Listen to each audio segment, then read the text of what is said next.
Hey, I'm Shaye Koester, and I'm your host for the Casual Cattle Conversations podcast, the beef producer's place to explore new management practices. Thanks for tuning in, and welcome to the community.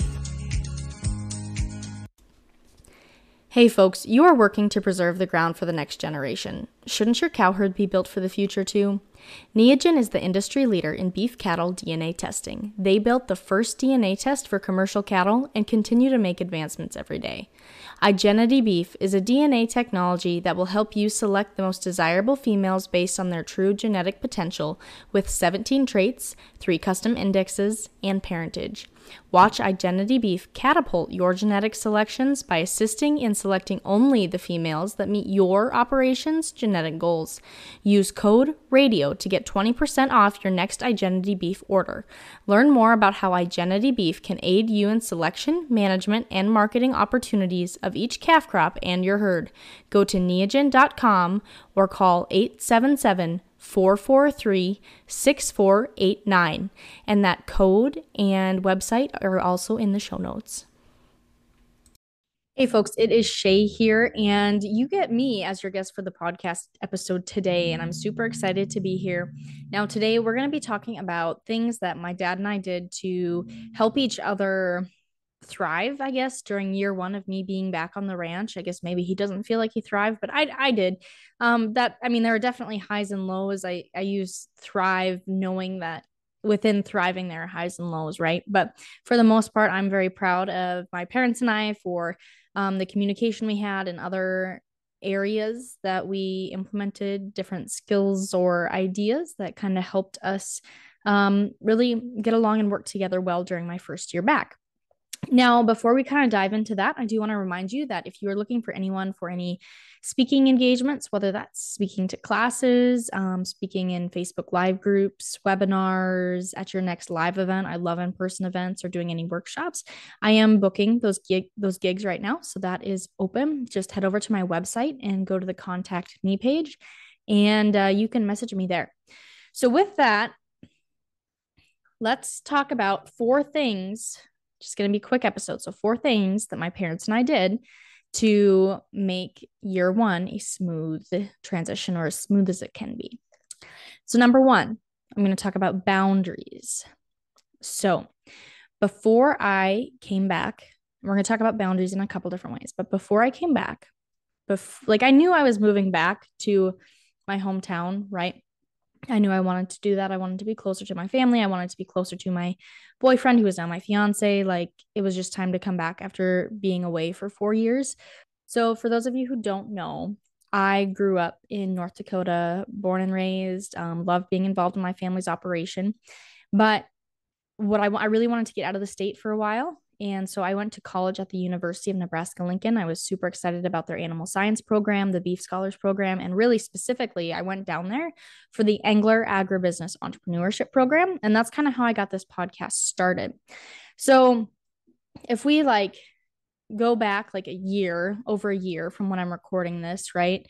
I knew I was going to move back to my hometown after graduation. It's something I had talked about with my parents. I wanted to take the leap and work on my own business. I also had another side job with that at that point. And I knew I would have some time to work on the ranch too. Dad really wasn't planning on having me come back right away. I mean, I knew he needed the help and wanted the help, but my parents wanted me to do my own thing. And so before I came back, I remember being in the basement of my college house, having this conversation with Dad. And he was, what are your plans? What are you going to do? You're coming back, like all this. And I told him, I said, well, if you pay me, I would be willing to come back and work on the ranch. I said, I don't know what that looks like. I think the fairest thing, the way I want to start out right now, is let's do hourly. I even up on my cow costs because I've got cows with you too. So we'll just adjust that and make things fair that way. And so that's what we did. We agreed that he would be paying me. I set the number for how much I'd get paid by the hour. And that's just something we've done. Now, is that the best way to do it? I don't know. But I was being compensated for my time. And I was also, taking care of my own cow costs too, and factoring in that some of my labor would go towards my cows as well, right? We figured it out. But that was a huge thing for me, was that I was willing to help and wanted to help on the ranch because I knew I was getting compensated. I wasn't just going to be free labor, right? I didn't have time for that. And so that was one thing that really, I think, helped me show up better when I'd come and work on the ranch or want to do that or be willing to help, is like knowing that, hey, I'm going to get paid. And so that's something that we talked about as well. The other boundary we set would be where my time was.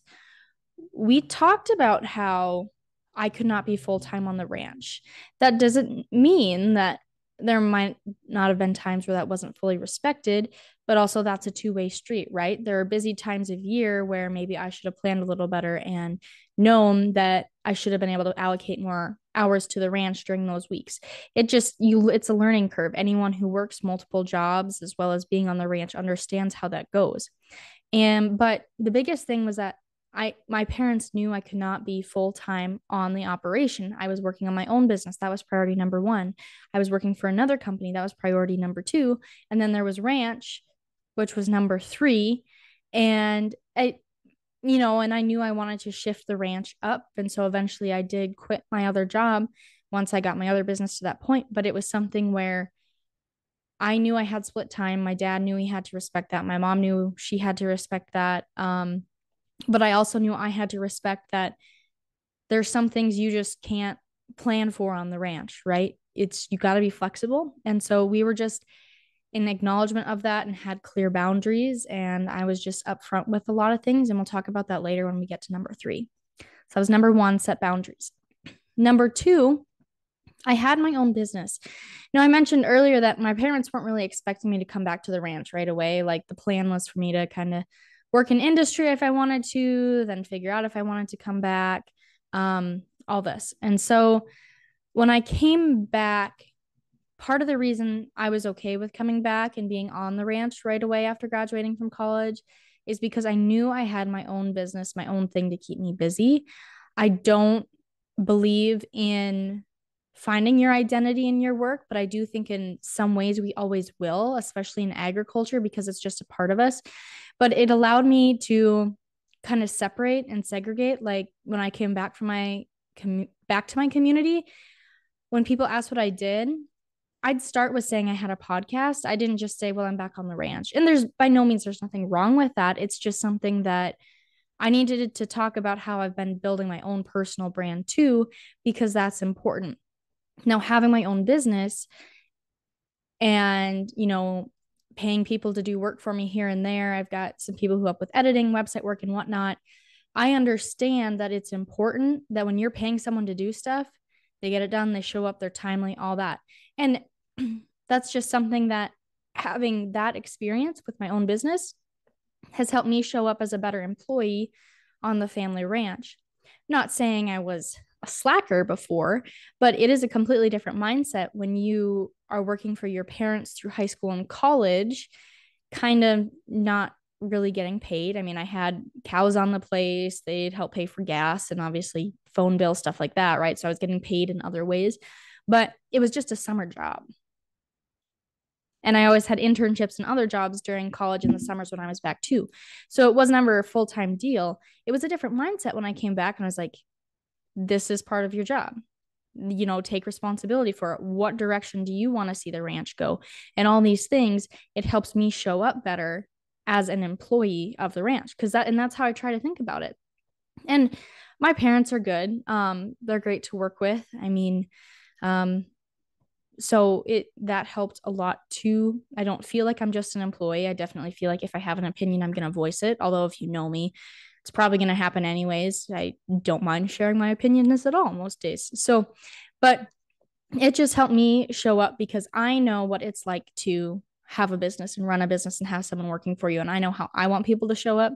And so I tried to do that when I show up on the ranch. Now, I'm not perfect at it. Like no one's perfect. We're all people. And that's just something, if I'm having a bad day or a bad week, I try and pull myself out of.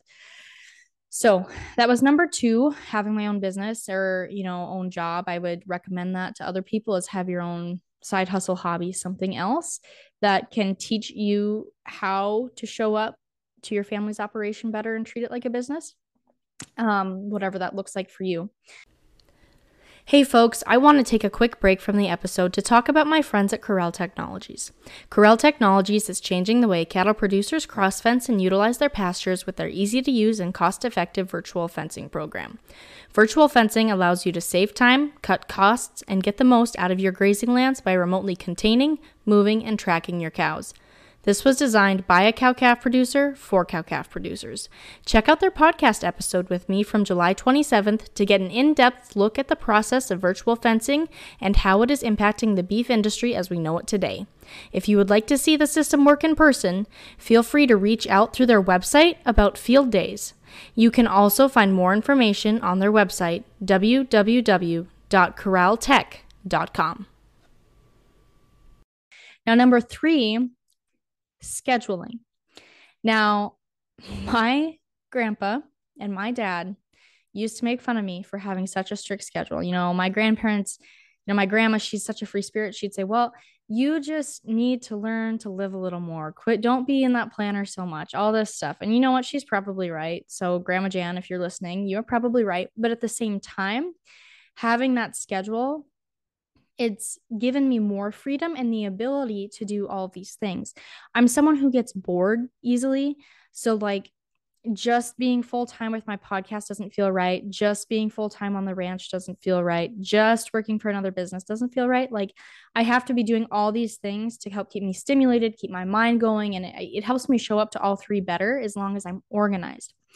So the schedule deal, this actually started when I was in college, because when COVID hit, I came back to the ranch because I didn't want to live in Lincoln when all my friends were gone, and I would get terribly homesick in college anyway. So it was fun to just come back to the ranch, and I was excited, and I had some commercial spring cows that I was calving out with my grandpa, so I got to do college and calving and all that stuff.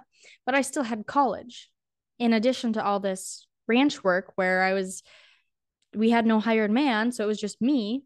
And it was like, okay. So what I learned to do was at the beginning of every week, I would take out my schedule for what I needed. And I would, say, okay, I have a chem test on Thursday. That means you absolutely do not get any of my help for half of Thursday and all of Wednesday because I need to study. Plus I have these other classes, all this stuff. But I can help you here and here on Monday, Tuesday. Here's how I can help after the test. Here's what I can do in the evenings. Here's what I can do in the mornings. I just showed my dad my schedule and when I was available. And I started doing that with my grandpa and dad again when I came back, because when I came back, I had, this podcast in the Rancher Minds, as well as when I was working with NSG. And it was just something where I had to say, okay, it's spring. You want to work calves in the spring before we turn out for breeding? Great. But I cannot do it on these days. Or if we do it on these days, it has to be after this time, or I have to leave at this time. And that's something we've been flexible with. And I've just been honest with and sharing those schedules. And as I talked about earlier, it's not perfect. Sometimes I have to move meetings. Sometimes dad has to push stuff off a day. Sometimes grandpa had to find other help, or dad had to find other help. It's something we've worked around. Sometimes my mom had to move stuff around so that she could help when I couldn't. Sometimes I moved stuff around so that I could help because mom couldn't. It's just something that we do and we try to be cognizant of and respect. And the other aspect of that is we synchronize all our cows when we're for AIing. And so I plan, dad and I plan in advance. I'll print out a calendar and we'll get those dates on the calendar. So that way I can just block off my calendar so that I don't schedule any meetings. So that way I don't overload myself with CCC things when I know I'm going to have a lot of ranch stuff to do. So that's just the third thing, is scheduling. And that's really helped. Okay. So that was our 3 of the 4. So let's talk about number 4. Number 4 was being honest about the future. So when I came back, it's not like I was coming back and saying, yep, I'm going to take over the place. This is what I want to do. 100%. I'm all in. That wasn't true. I didn't know what I want. Some days I'm still not sure what I want. I said, I can come back and I can work for you. I have interest in taking over. I have interest in being a greater part of this, but not 100% sure. I got my own stuff to figure out right now. I had a very serious boyfriend. We're now engaged. That's super exciting. And we all saw this coming down the road, right? Like we knew it was going to happen. Um, so, but it was just a matter of when. And we had to let that stuff work out too. And my fiance and I actually are going to be living on his family's farm and focusing on that right away, right? So I'll only be like 45-ish minutes away from my parents' place if the roads are good. I guess 45 minutes is record time. Good thing there weren't any cops that day. But it it's something we had to be honest with, that, I had my own partner to build a life with. We have to do what we want to. And while I definitely want to be involved in my family's operation, I want to be the fifth generation that finds a way to take that over. It's something where we knew it wasn't going to be me being there every day. Like, that's not feasible. I don't want to make that drive every day. That's not something I want to do. It's something where we have, as a family, have to figure that out and figure out what's going to work for us. And that's just something we were honest about. We were honest about it even before I came back. I mean, I remember having that conversation with my dad in December and I graduated in May, right? Like, it was a lot of, well, I don't know exactly what I want to do, but I know I want to be involved. I know I want to see this legacy continue, right? And so that's something that we were just honest about. And we were honest about the fact that there can be a lot of unknowns. And I had to, but me admitting that there were unknowns, I kind of had to be okay with just being an hourly employee too. Like, that's just a part of it. And, we're in having those unknowns, it's actually allowed us to think through different strategies and ideas of what the future could look like. And so that's just something that we're honest about. And being honest about knowing what I couldn't do and what I can do, and not being afraid to have those conversations. I'm not saying they were easy to start, but I will say, like, it was easier to fight through starting the conversation than to just not have it and leave things unsaid.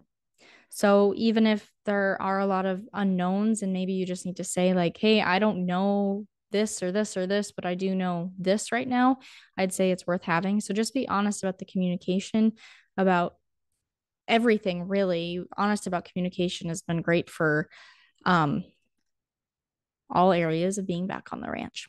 So those are the 4 tips I have for you if you are either looking at bringing back another generation to the ranch, or if you are the next generation coming back on. Think through about your boundaries, how you are going to learn, how you are going to have your own thing that teaches you how to show up to your ranch outside of just being on the ranch. How you can be flexible with schedules if you have other outside jobs or whatnot. And just be honest about communicating and about what you want in the future.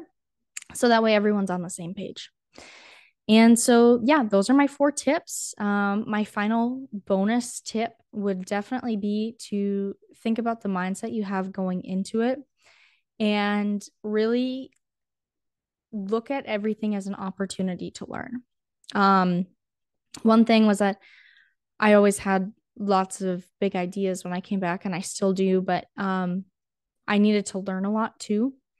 And so when you show up every day, whether you had a good day or a bad day, learn from it, especially during that first year, because there are a lot of highs and lows. So really have that learning mindset. That's the bonus tip. And I mean, take that with you every day, no matter what you do, right? But I think that's something that especially helped me out a lot during that first year back on the ranch. So if you like these tips, let me know. If you're on Spotify, you can comment now. If you're on Apple, I don't believe they've fully released that feature yet. If they are coming out, I just know you can interact with me on Spotify podcast. You can also email me. My email's in the show notes. That's casualcattleconversations@gmail.com. Also, the best way to support podcasters is to share episodes you like on social media, send them to your friends, whatever it may be, send the show, give a rating. That really, those ratings and sharing those information and sharing any podcast episodes really helps us out. So I appreciate it. I appreciate you all for listening. And with that, I will catch you guys next week. Have a great day. And That's a wrap on that one, folks. Thank you for tuning in today and joining in on the conversation. Be sure to take this a step further and take the advice you learned and implement it on your operation. If you want to have a conversation about it, head over to my social media and send me a DM by following @CattleConvos and connecting with me there. Have a great day.